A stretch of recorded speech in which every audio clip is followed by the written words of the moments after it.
Hi everyone, welcome back to Coffee Books and Rain. I'm Rachel, and today, even though I don't have a cup of coffee in my hand, I certainly drank enough, I do believe. There is a thunderstorm hopefully coming through in the next little while, and we always have books. And I am just about to wrap up my month of March, and man, it has been a busy month this month.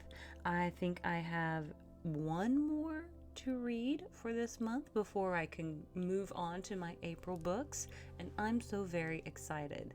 But I read this book, which is expected to be released April 1st, not an April Fool's, and I just thought it was absolutely adorably cute.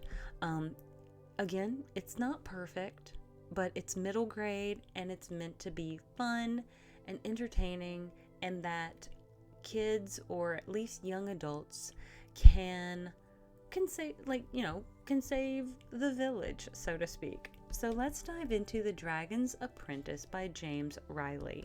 Now, I probably do give this book like about a 4 stars to 4.25 stars. I do anticipate there being more in this series. Now, it does not currently say, at least on its Goodreads website, that it is number one in a series, but the way this one ends leaves me with the thought that we are going to actually, hopefully, have more adventures. And so let's dive into this book in summary. In this hilarious fantasy adventure from the New York Times bestselling author of the Story Thieves series, a girl strikes a deal with the ancient, cranky dragon she accidentally summoned to teach her the forbidden magic she needs to save her mother. Stop. Don't read any further. There are magic spells in this book, and the Emperor has forbidden anyone from learning magic because it's way too dangerous. If you try one of the spells, any number of terrible things might happen, or so the Emperor says. But don't be like Kyra. And now I'm going to pause right here because it looks like it's spelled like Sierra, Ciara, but in the book it does say that it's supposed to be Kyra. So, or I think that's right, Kyra. So I was like, okay, all right. I was going by what the pronunciation said in the book. But let's go on further. Don't be like Kyra, a 12-year-old girl living in a village of scale. When she used a spell from within this book, she ended up summoning a dragon. A dragon! Those things breathe fire from their mouths. She's obviously doomed. And don't listen if Kyra tells you the dragon won't hurt humans and that they even once taught us magic 1,000 years ago. Definitely don't pay any attention to the fact that the dragon she summoned, Scorch, might be willing to help rescue Kyra's mother and free her village from the Emperor and his warden, because it's all obviously a big lie.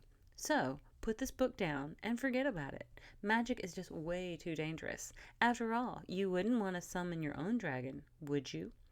So, got my red contacts in to help with the dragon vibes. And again, it's a short book. I want to say when I was reading it on my e-reader, it was probably a little less than 200 pages. Might have been like 165, 67 pages. But again, I do have my font size fairly small when I am reading a lot of my ebooks.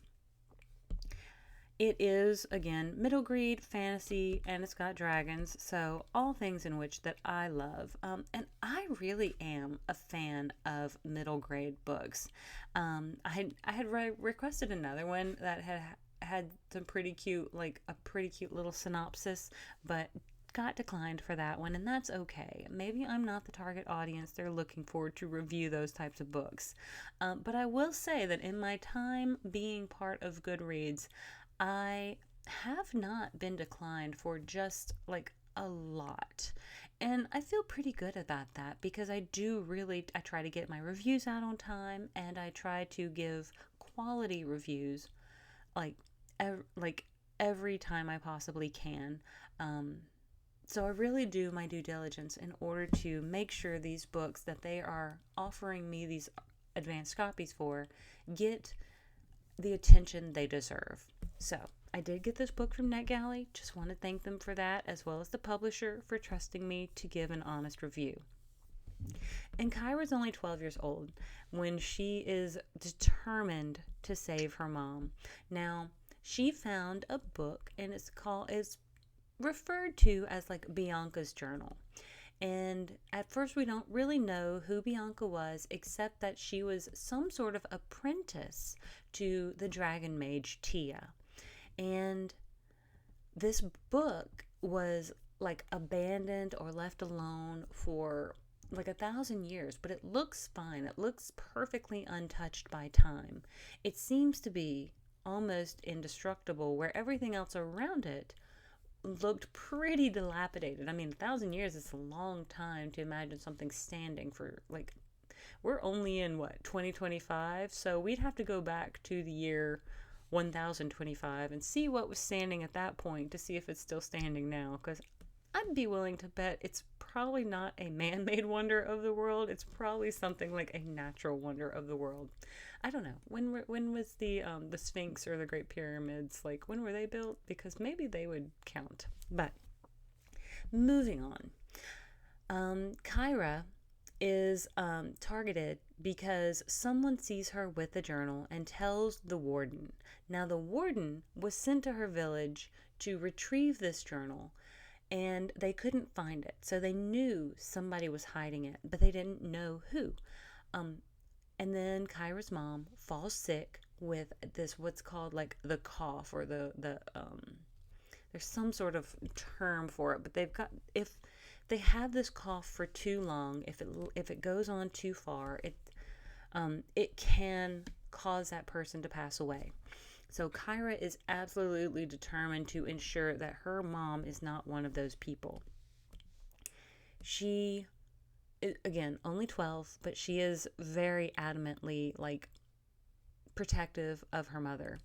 So she has this journal. Her mom doesn't know she has this journal, and she's been reading it, but it only tells her so much. Like, it seems to stop after, like, Bianca's almost first day with the dragons. There's not just a ton, until one day Kyra has to run away because the warden has discovered that she has this journal, and he's going to put her mom in prison and her in prison, possibly even end them if he does not get the book.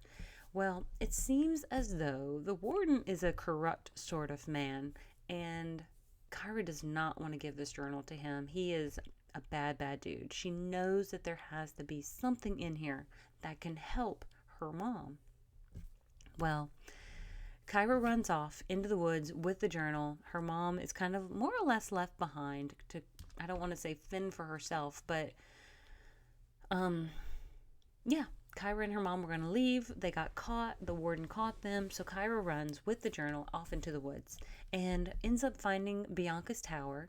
And so this is where she's kind of hiding out until she can figure out what to do next. And there's a symbol inside on one of the pages. And so Kyra just kind of traces it with her finger. And soon, very, very quickly, a large red dragon, I believe it's red, named Scorch, appears in the room with her. Now, I will say some of the dialogue is a little simplistic because I do think, again, the middle grade, we don't have elevated language in this particular book. I don't think we're also like talking down to middle grade readers, but I do think it is done in a stream of thought sort of way, the way you would think it rather than the way you would often say it, or the way that a 12-year-old would truly just say the first thing that pops into their head. So I don't give that a negative critique. I feel like that was an appropriate way to do that. And it goes from there because Scorch thinks it's only been like a couple weeks that he's been sleeping. However, it's been almost 1,000 years, and the dragon mage, who was more or less his magister, or his, I guess, I don't want to say his owner, but like kind of his mage, has been long gone. But also Bianca, his apprentice, also appears to be long gone, And we learn a couple other things along the way about what might have happened.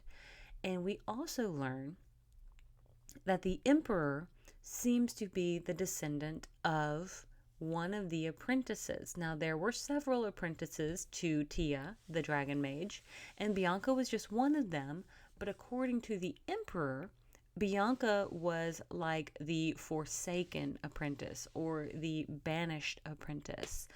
Supposedly, Bianca had done something bad, which caused some darkness to come across the land. And so, according to the emperor, that is why Bianca's journal is so dangerous, is because supposedly she was the one who caused these bad things to start in the first place. Um, but we kind of learn that as we go along. And I think the dragon is really, I kind of like picture him as like a Pete's dragon or something like that. I think Scorch seems pretty cool. I like him, but he is kind of a crotchety dragon. And I like the way he's very sassy with Kyra. I think that she does a good job standing her ground. But again, she's 12 and he's a dragon. But once she's able to unlock the dragon, so to speak, the book itself also unlocks to reveal more information that was hidden to her before. And she's able to learn some more secrets that she had been hoping to uncover. She does find that magic has a cost, and so each spell that she casts does cost some of her, I guess, energy.